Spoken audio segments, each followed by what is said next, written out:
In this episode, the Handyman Pros have a conversation about the basics of siding, the different types, different applications, maintenance, and why siding is so important. Welcome to the Handyman Pros radio show, home improvement and maintenance tips from the pros. Thanks for listening to another edition of the Handyman Pros radio show, where our goal is to help save you time, money, and aggravation. This edition is entitled Siding, the Skin of Your Home. To help me explain, I'm here with my ever-cheerful co-host and old buddy John. John, what's been going on this week? Greetings, Larry. Yeah, well, what's been going on this week? Always something different, right, in this business. And this week was, just an easy week for me. Actually, I was just helping some folks, changing some filters in their AC units, their HVAC units, and they got those great big 4-inch filters, 4-inch wide or 4-inch deep filters. Yep. as you know, and those things are expensive, especially when you've got 3 of them and all kinds. Then there was one that was really some kind of super duper type of thing, and you just can't go down and get it anywhere. And of course, that thing by itself was like $70. So, hey, best of luck to them, and I hope they all work real well. They're easy to change, and of course, I was doing a little thermostat work, and we'll talk about that at some point as well. But so that's what was going on this week. Wow, outstanding. Were those units outside? Well, the HVAC, of course, the HVAC units, if that's what you mean. They were all in, the air, of course, the air handlers. Oh, the air handlers, yeah. So, did you go out and do inspections on the exterior units by chance? No, I didn't, because they actually just had the guy there, some guy out there doing it. They pay him maintenance to do it, but they don't. But they didn't do the filters.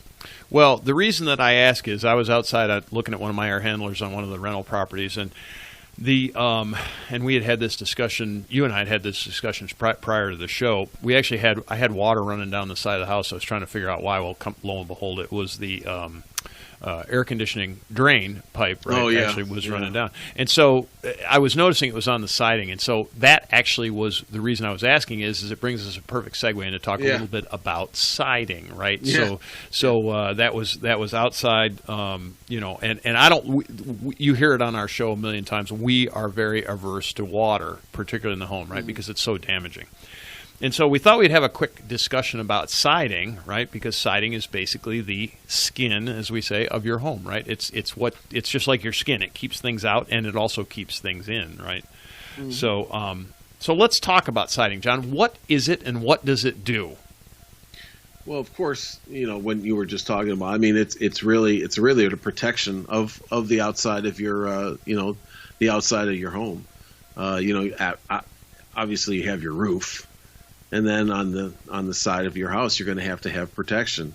So that protection comes in a variety of different types of materials to suit a variety of different things, whether it's the characteristics or the durability or things like that we can discuss. Yeah. And I wanted to touch. Me, I'm a history guy, right? So I just wanted to touch on siding, right? And you got a good laugh out of this one. I wrote we just in our show notes for when we do a production. I talked about the history of siding, from animal skins to caves to modern composite materials, and you got a pretty good laugh out of the animal skin side, right? But if you think about it, it's actually true. If you go back to, say, I was thinking of Native Americans living in mobile homes like teepees and things like that, and I'm not being, Native American tribes, like, so I grew up in Western New York. You got to start somewhere. You got to start somewhere, right? And then you move up. Yeah, the first one, I suppose, in the olden days would have been a cave. That was your first siding, solid rock, basically, right? But then, in other times, we went from having animal skins to having just wood bark and things like that worked as siding. Thatch was a big old siding method, just basically straw, right? And thatched roofs were another thing. And believe it or not, this stuff actually works. It kind of seems unfathomable by today's standards, but just depending what people used, what they had at hand, and they did that sort of thing. So we just wanted to touch a little bit on history, and siding has changed over the years, and so from ancient times into today, there have been some things that are the same and some things that are different. So we did want to touch on that. We want to talk a little bit about materials. What kind of materials are siding made of today, John? I mean, if we're thinking about siding, what are we thinking about? I would, the types of materials that you usually see these days are wood. Whether there's different types of wood type siding. I mean, it's one of the oldest. We'll talk about that in a minute. But there's sheets, and you'll see the shakes. There's shakes. There's lap. There's planks. Right. There's plywood. There's all kinds of wood based products, and that's a really old one, right? I mean, wood goes back to the very earliest days of construction. So then you've got your brick. You've got the new type of fiber cement boards like hardie plank, which you generally know as hardie plank. There's vinyl siding, and then like we had talked about a little bit, you're going to run into this for all you folks out there that might be looking at your first home or your existing home. You're going to run into some type of composite wood type of siding, which I actually had on my house. Yeah, I've and had it still as well. have some of it, which just sucks in a lot of water and it blows up, and it just deteriorates rather quickly. It's not very good. Commonly known as LP siding, and it's got issues, and we just wanted to touch on it, right? We wanted to touch on it, right. To be aware that it's out there. There's other types of composite siding. It's more like particle board also. So there's a bunch of different products, but we want you just to be aware of it when you run up on it. It looks a lot like hardie plank, but it is not. And you just have to understand it. We're going to ask you if you do run into that, Google it. Google it, find out the pros and cons. We're not going to touch on it. Just make sure you know what you're just know what you're walking into. Then of course you've got some metal or aluminum type of siding. So anyways, we're going to talk about the other ones, the most common brick, ones. Fiber, right? The fiber cement, the hardie plank type of things, or the CertainTeed and vinyl. And vinyl, yeah. So it's kind of, the idea is it has, siding has a function. I said it also has to breathe, right? So people forget that there needs to be a certain amount of moisture flow that goes out of the house, and that does go through the siding. So a lot of these have that. Some do, some don't. Wood, as you know, is porous. Brick is very porous actually as well. But at the same time, it also doesn't let so much water come in. So it's just kind of an interesting thing. When we go to choose siding, John, what are the major concerns? Well, I think what you're going to be looking at, and I'll take it from my perspective when I purchased my home, and that was one is the aesthetics of it, the characteristic of hey, it looks nice, how much does it cost, the maintenance of it, and you've been over to my house, it's mostly brick, and it cost me a lot more. To do that, so I mean that's what when I go out and I look for siding, those are the kind of things, the characteristics of these different materials, right? Yeah, so it's kind of looks, cost, and really the maintenance of it, and in between there, you can put all the pros and cons of that together. Well, and we will. We'll dive into each one of them because it's kind of an interesting. Each has its pros, each has its cons. It's just kind of an interesting thing. A lot of people look at it and they really don't. They don't like. How do we want to say this? They don't cognitively understand that it's a component of your house, right? Absolutely. So you look at it and you go, oh, that looks good. but you don't really understand like the more about it. And that's part of what we wanted to discuss here was the more about it, right? So, when you look at it, because like we were just saying about some of the composite woods and things, they look very similar to traditional wood, or they look very similar to what today is fiber cement siding, which is I guess you'd call it a composite. I'm not really sure. Anyway, it's more of a stone based siding, which has its advantages. So let's dive into some of those things. Let's talk about wood siding, right? So wood's really old. It's been used forever, basically.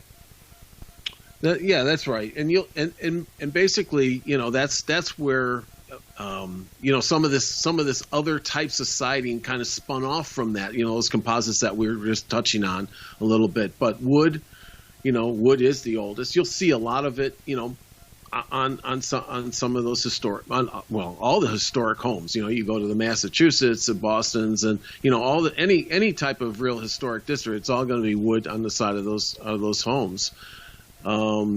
It's very attractive, and it's a flexible type of component, meaning that you can there's a lot you can do with it. It's a lot you can do with it. It's easy to it's basically wood. It's easy to work with. Yeah.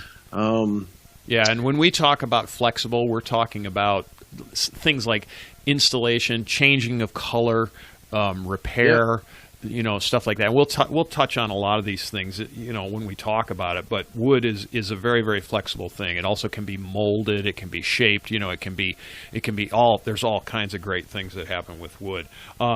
Cost? How much is it? Is it expensive? Because it's time, money, and aggravation, right? So yeah. So and wood comes in, even those big sheets, which known as like T111s, right? So it can come in relatively inexpensive, but then when you look at some of the homes out there that have very exotic, woods, the cedar, not exotic, but more expensive woods, the cedars and redwoods and things on the side of it, sky's the limit at that point for how much you want, to spend. I'm doing one in teak. Yeah. Oh, no, I'm not, folks. That's no. So that's kind of a that's kind of the gamut. It really does run the whole gamut, really, of the price range. Of the price range, right? And in various different things, and you mentioned T111, and so I just want to touch on T111. T111 is a plywood based product, so it's wood and glue is what it is, and right. It's actually a really good siding. It's just more like, I don't know how you describe it, but it's not a lap siding. It's actually sheets, and so you put it up as a sheet, and then you caulk the seams, and so really good stuff. Keep it painted. Really lasts a really long time. Mm-hmm. Pretty good stuff. That's what's on one of our houses is T111. I really like it. Easy to repair. All of those kinds of things. And it is inexpensive. And then of course we have wood lap siding houses also. It just is what it is. And I've had obviously the house I grew up in was built in 1812, so it had actually wood lap sidings that was original.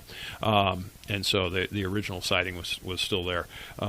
So that's pretty durable, I'd say. And some of as you were talking about, the older historical homes are all pretty much original. When it comes to doing repairs on wood, it's very, very easy to repair. And John, so this is kind of pros. What are some of the cons? Why would you do repair on wood siding?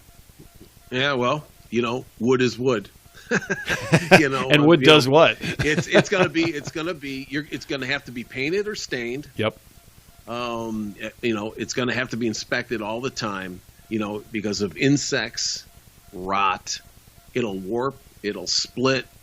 So, hey, it looks great, but it can be a maintenance headache, and hence that a lot of people will spend more money on certain woods like cedar that don't succumb to that kind of thing. But once again, we go back to the cost. So that's kind of the cons of wood. So if folks out there that you have wood on your house, wood siding, you probably are very familiar with those things. Yeah, definitely needs to be painted on a very regular basis if you want it to last. You're going to have to paint it. You've got to keep it protected from water, because if you let the water sit on it, it turns into wood rot. Yep. And you're calling the Handyman Pros out to do a repair. That's right. Right. Then you're off to the races. Then you're off to the races. And so that's wood. I mean, lots of pros, and not really a huge number of cons. I mean, it's maintenance, relatively maintenance intensive. The biggest maintenance item you'll do on wood is paint. That's the big maintenance item on it. What about brick, John? Talk about brick, because brick is the second one too. So brick's been around forever, and in some of those historic districts you're talking about, you will find brick houses, right? There are brick. Absolutely. Yep. Absolutely. And I chose brick for my house, and I grew up in a brick house, and you don't have to really take care of it now. There are certain things, and I'm not going to get into all the little nuances of it, but basically it's a very durable product, in terms of getting, it's tough to get beat up. Let's put it that way, unless you're a teenage hoodlum youth, drive through it with your car. I mean, if you hit it with a car, but I mean, if you hit it with a baseball, or have a hailstorm or anything else, it's very durable. Or if you're one of the three little pigs, or we're one of the three little pigs, but it costs more money. Anytime you start to move up the ladder a little bit of less maintenance, you're going to spend a little bit more money. Well, we were having that discussion. So brick is more expensive than wood, but brick we're discussing it, and I think that brick does have we'll call it a standard rate. There are custom made bricks, and we understand that there's always custom made everything, but in general, brick does kind of tend to peak out regionally, right? So brick here in the Southeast costs what brick here in the Southeast costs. It's priced in levels, I would call it, and mostly it has to do with color. Where the big expense comes in is that it's just not hung. You don't just put it up and shoot a bunch of nails in it and then you move on to the next one. Right. I mean, you're talking about the mortar and the skill to lay the course of bricks and so on and so forth. So plus all the structure that needs to be put in place for it. But that being said, that's where a little bit more money is going to come in now. Once it's up, that's I haven't had any problem with it. Let's just put it that way. Yeah, and that's over how many years now? I mean, and let's quantify it. Yeah, that's over 27 years of nothing. Now, some I've had some of it, touched up here and there because of some cracks along the mortar and tuck pointing and things like that. I don't want to get into all of it, but it's it's relatively, once it's up, it's relatively maintenance free. Right. So one other thing we did want to make a note of this. It's also fire resistant, right? Obviously it's a stone based product. Doesn't burn real well. Right. And not that that's a huge deal, but hey, it's something, right? Your insurance company will tell you that. They'll tell you, right. They'll give you some things on that. What are some of the, I was thinking about it. Brick to me is relatively easy to install. If you have the skills to, now I don't do brick, but I could, but it's relatively easy to install. We've been laying brick for centuries, right? Would you agree with that? So the skills that are out there are relatively easy to come by to install brick. And we, between brick and wood, those are two that have been, literally centuries of human history have been installing brick and wood. So pretty easy to do. Some of the cons, what are some of the cons? What are some of the negatives of brick? Well, I mean, for most people, if you're going to go out and, once again to the audience, if you're going to go out and you're going to go buy a house, that the brick, the color of the brick is the color of the brick. Yep. Pretty hard to change. So you're not really going to change. You're not going to change it. Now, can you with painting it? And that's kind of the fad that's going on right now, that, people are painting their brick white and things like that. Yes, you can do that. But sans that, besides that, it's just, the brick is the brick. So It's not like, hey, I love the house, but I don't like the outside color. Right, okay. Right. But touch on that a little more, John. Why would you not paint brick? What's the reasons to not paint brick? Well, so you can read up on, for the folks out there, you can read up on why to do it and why not to do it. Why to do it was quite common last century and before, because of the way the brick was made, and the brick did start to crumble after a while. Bricks today don't do that. They don't succumb to that. Now, brick is porous and it breathes. And once you paint it, you stop all that activity, right, and you're done. So, there's some cons there, and true brick people will tell you that's not the best thing to do for brick. To paint it, yeah. But to paint it, and just know that once it is painted, you might be able to change the color of the paint, but you're back to painting again. Yes. And that was the whole point. To me, that was the whole point of buying a brick house, so I didn't have to paint it. Right. So right. now so I see all these people that are back to, I don't know how much it costs. It depends upon how big the house is, the brick house to paint. But I will tell you that it is not cheap. Yeah, you're back to that maintenance painting rat hole, right? That's it. And it's just it's not a good thing. And if you ever want your brick back, you ain't getting it back either. Well, unless it's a, you want to really open up your wallet. But it's even the experts will tell you that once brick is painted, you pretty much are stuck. Yeah, you're stuck. You're stuck with painted brick, because otherwise you can get it off. You're going to sandblast it. You might as well put up new brick. I mean, cost-wise. I mean, it'll cost you so much to get it off, and it's rarely worth it. So we wanted to touch on that because, as you say, John, there's this trend or fad, or I don't know what you want to call it, but there is that trend towards painting brick right now. We're seeing a lot here in the greater Atlanta area, and I think that's pretty much around the country where people are painting brick. And just do some Googling on it and look up painting brick and find out, and you'll find out all those things that John just said are actually really true. So, but I think the takeaway from the con here is really that you're not going to really change the color unless you go paint it. So if we're not going to talk about painting, folks, if you go out and you look at a brick house, that's it. That's the brick. That's the brick. It is what it is. Versus being anything else. Yep. Like, hey, honey, I'd really like to change the color. I really like that house except for the color. So on a brick house, it's the trim. You can change the color. That's right. On the trim. The trim. We're going to retrim it. We're going to retrim it. All right. So let's talk about cement board, or we're going to commonly call it hardie board, right? Hardie plank. They were the originators of it. Fiber cement. Fiber cement. Yep.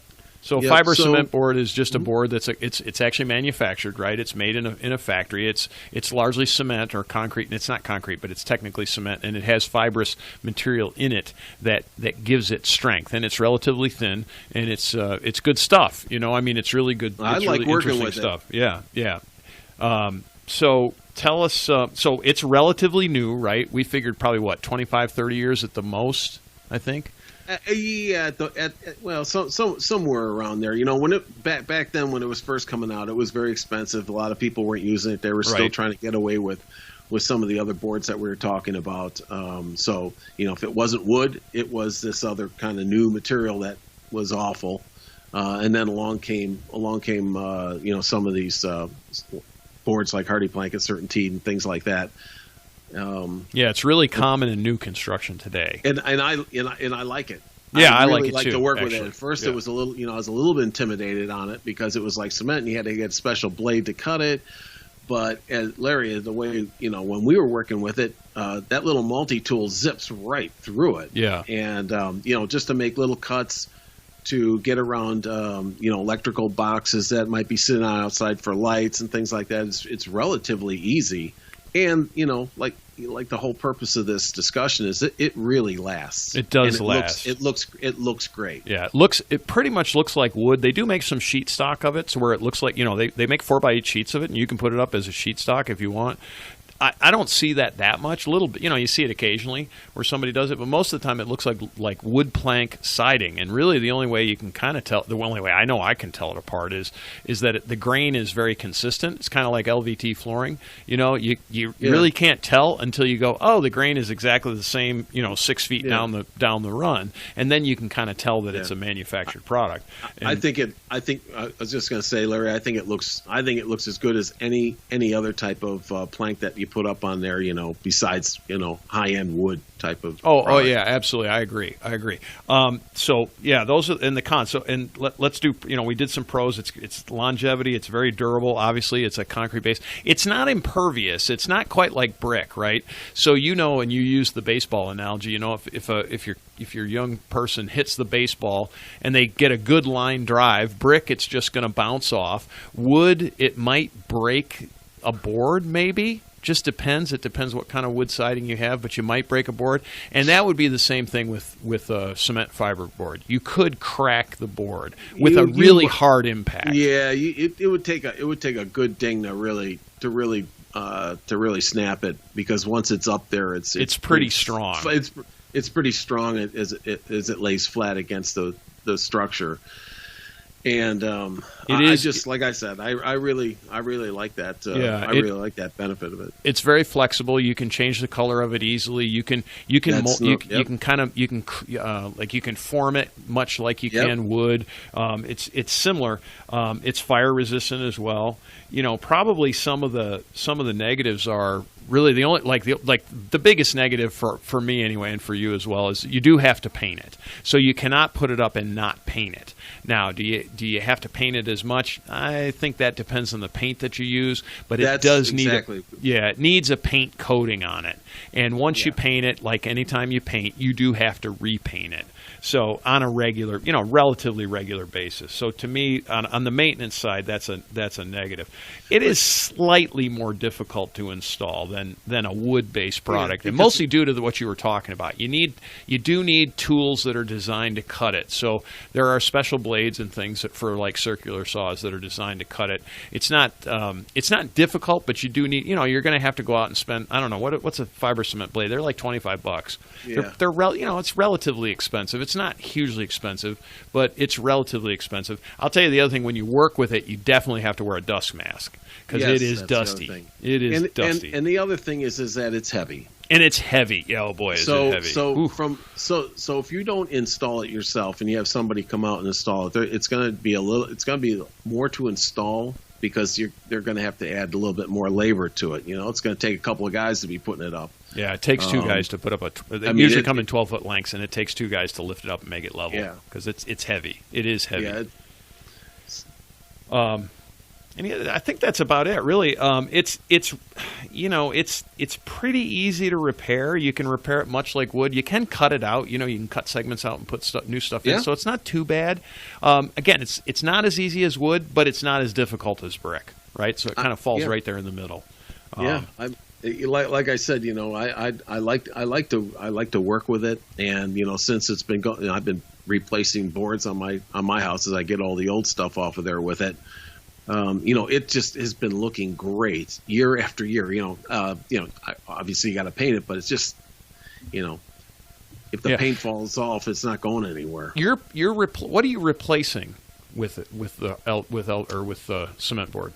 Are you replacing LP siding? Yeah.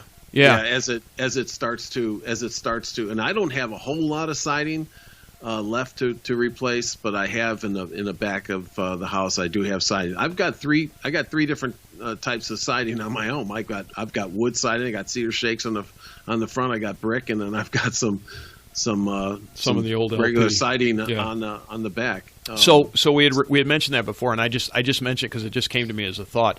But if you do have LP siding or composite wood siding on the back, and it starts to go bad, you actually can replace it with the hardie plank or with cement. It looks just like it. It's very difficult to tell, and so you can actually take out that old stuff, put the new stuff in. John, you and I did some on one of our clients' rental houses where we did the bottom couple of courses, because that's where the water had seeped in and it all gotten all nasty. Right. And we put cement board back in, and so we did kind of a temporary patch, but it was certainly a lot less expensive than replacing the siding on the whole house. And so you can use it for that too. So I just wanted to mention that because that's something that people overlook. You can it actually matches up pretty close to some of those other types of siding. And actually, I don't know if we talked about it, that the cost of it is not too bad. No, it's less expensive than brick. It's comparable to wood, depending on the type of wood you get. I think we'll leave it at that. That's the thing. That obviously wood runs this wide gamut. Yes. And cement board generally will fall within. Now if there's do a little research on it. It can vary a lot, but the pieces that we've been buying at the big box stores, those 12-foot pieces of siding were what? How much were those things? $9-10 a piece, I think. If I remember exactly. Right. Yeah. So that's not bad for that stuff. Yeah, we were talking about it too before the show. Pretty set in price, right? So there isn't a sky's the limit option. Now I'm going to say that somebody's going to send me an email going, "Well, I got the specially molded blah blah blah." Yeah, and I get that, and I get that. But what we're talking about is, in general, when you go to buy this stuff, it's pretty set in price. So when I say that, I mean there's a maximum and a minimum, and it's tough to get over that maximum. It's not like with wood where you can get into some exotics, or even maybe not even quite with brick where you get some custom molded brick. But it's not anything like that. It's going to be relatively set on a per square foot basis, and that's kind of exciting because it's just it's nice to be able to budget and be really close and get that look that you want. So anyway, so that's that. And the other thing I will say, and the last thing, and we'll move on to the next piece, is that you can also replace your soffits with that stuff too. Yes. They also have soffits right. That's made by like these places like Hardie Plank and things like that. I mean, so your whole house could be this new type of material, the cement fiber board. I mean, it's tremendous. Yeah, and that's why it's used in new construction so much. It's almost we'd think it's almost like the perfect product for siding anymore. I go to some people's homes and they have all their siding is Hardie Plank plus all their soffits and all that kind of stuff, and then you can go with the we can keep going here with the PVC stuff. It's like, wow, I'm set. Yeah, right, exactly. I have no ability to rot anything, which is beautiful. Right. But John, that kills our business. I mean, come on, we do so much wood rot. Well, there's still windows. There's always windows. Yay! Thank God. Thank God for small miracles. All right, and lastly, but not leastly, we want to talk about vinyl siding, right? Yep. So vinyl siding is another one that's a relatively new. We figured it's probably 40 years old, maybe 50 years probably. old. Kind of came out after aluminum siding, which we're not going to talk about at all. But there used to be aluminum siding, and then they came out with vinyl.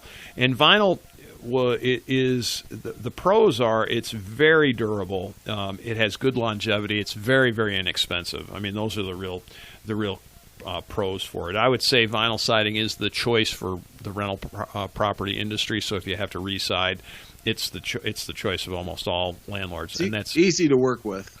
Easy to work with, easy to obtain, really simple to put up. It's light. It lasts a long time. It has some flexibility.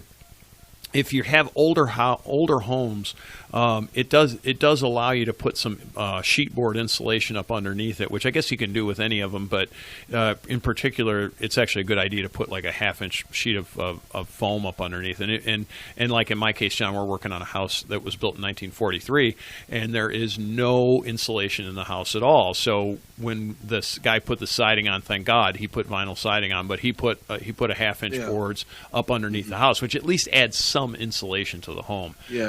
Which is really, it's a nice feature. And you can do that with any siding, but it's a little more difficult. When you're nailing nails into it, it doesn't quite work the same way. Vinyl siding, you don't really nail it hard to the house because there has to be an expansion and contraction motion to it. So you just kind of tap it in, and you let it moves a little bit. The cons are it has this perception of being cheap, right? That you've got vinyl siding. And I guess I've seen vinyl siding that's custom molded vinyl siding. It looks like cedar shakes. And let me tell you what, when it's properly installed, you have a tough time telling that it's not wood until you knock on it. So, I mean, literally you have to knock on it to find out it's not. So I'm going to say, like everything, it's a perception. Your house is vinyl sided, and it's like anything. yes and no. The one of the other cons to it, in my opinion, is there is no ability to change the color. Now, I know there's people that'll send me a note saying, "Oh, you can paint it, and you can do this," and I'm going to say, "Yes, you haven't really read your paint specs on it, because you can paint it, but you need a special plastic paint. It gets really expensive if it's going to last." Now, yeah, you can paint the stuff, but the minute it starts expanding and contracting, it starts flaking the paint off. At least that's been my experience. Mm-hmm. I don't know if you've done anything with vinyl, John, or not. No, you've had a lot more experience with vinyl siding than I have. It can be difficult to repair also, and it's actually working with it is very, very simple to repair. But what happens with vinyl siding, particularly as it gets a little age on it, is it tends to fade in the color. And so it's twofold. You get a fade in color, and then it's sometimes hard to actually match the actual pattern of it. Meaning, like the first ones were like lap plank siding. Now they go to this thing called Dutch lap, which is a little different, and it's tough to get a perfect match sometimes. And the color, I just replaced some. I closed a window in and I replaced it, and I put the new siding in, and lo and behold, you can tell because the old siding is faded and the new siding is not faded. So maybe in 3 months it'll even itself out or so, but it does tend to fade, and so it can be tough to match on the repair side. The other thing I've seen, Larry, about that stuff is that it does tend to, and maybe it goes back to the installation, but it does tend to over time it can buckle. That is all about installation. If it buckles, it wasn't installed properly, and it probably means they nailed the nails too tight. Believe it or not, that's usually what it is. If you loosen up the nails, or they didn't put you're supposed to put about a 1/4 inch gap on the edges so that you get an expansion and contraction on it. And it's one of those two things: either the nails are too tight, or they don't have an expansion gap in it. And there's that. It's durable. It's not super durable, so it is prone to cracking too. So if you hit it if you use the baseball and you hit it, if it's older, it'll crack. If it's new, it's pretty pliable. So when it's brand new, you hit it with it just bounces off. But as it gets some age on it after it's sat in the sun, because it's a plastic-based product, so the UV light does get to it. And after like 20-year-old vinyl siding, if you hit it, it will crack. So that's another one of the downsides. It's a plus and a down. It depends on how old it is. It just depends on the age.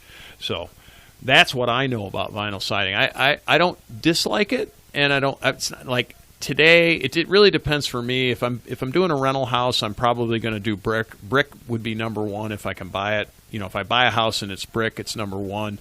If it's vinyl, it's actually number two in the rental side, and then everything else goes past that, because I just don't want a lot of maintenance. Is what it is from the rental side. So for my home, the house I live in has wood siding. If we were to redo it, I'd probably do it in hardie plank just because. But right now we're T111 siding, and we don't have any plans to change. I like the look; it works for me. So that's where we're at. So, and then we have some brick as well, but just a little bit of brick. So, all right. Any other questions or concerns or anything else going on siding? Nope. I think that's a good overview of the siding. And I think everybody out there. My thought was if you're already in a home, you don't really understand what your siding is, what kind of maintenance issues and things that you might have to be looking for, or if you're trying to buy your first home, as you're looking around, it's nice to be aware of what kind of siding. Yeah, definitely is on these homes, because that's going to make a big impact as days go by. Yeah, it makes a huge impact. If you are looking for a home, make sure you do have a really strong understanding of what siding is. Don't assume anything. So because just long story short, there were class action suits against the LP sidings back in the day, and they require a lot more maintenance. Even just painting them, technically to do it properly, you need to caulk every seam, and that gets really expensive. And if you don't caulk it, then you leave a place where water gets in, and then it blah blah blah blah blah. Anyway, really understand your siding, and understand it, and understand if you have the desire to change it, can you change it, and what can you do to it? And so that's what we hope the value add for this show was. If you do have any questions or comments or concerns, please send us an email at questions@handymanprosradioshow.com, or go to our website. You can leave us a voice message. That's also at handymanprosradioshow.com. It's up on the right-hand corner. Just click it, and it'll tell you to talk. You can join our Facebook group at Handyman Pros, or you just get a hold of us. Hell, send us something over Facebook Messenger. We're good. It's easy to get a hold of us. We'd love to answer your questions and take care of you. So, I don't know, John. John, what do you think that they side a spaceship with? I was just going to say that when they come down, they're now that they've heard this, they're probably looking for animal skins.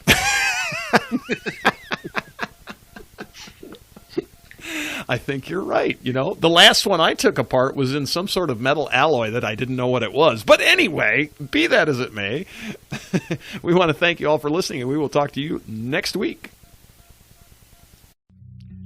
Ladies and gentlemen, if you've enjoyed this podcast and have derived some value from it, here's 4 things you can do. 1, tell your friends about this podcast. 2, hit subscribe on your podcast player. While you're there, leave us a review. 3, subscribe to our newsletter by going to handymanprosradioshow.com and click on the subscribe button. We'll inform you of upcoming events, shows, and give you actionable tips for maintaining your home and property. And 4, send us an email with your questions to questions@handymanprosradioshow.com. That's handymanprosradioshow.com. That's our show for this week. Thanks for listening. We'll see you next week on the Handyman Pros Radio Show.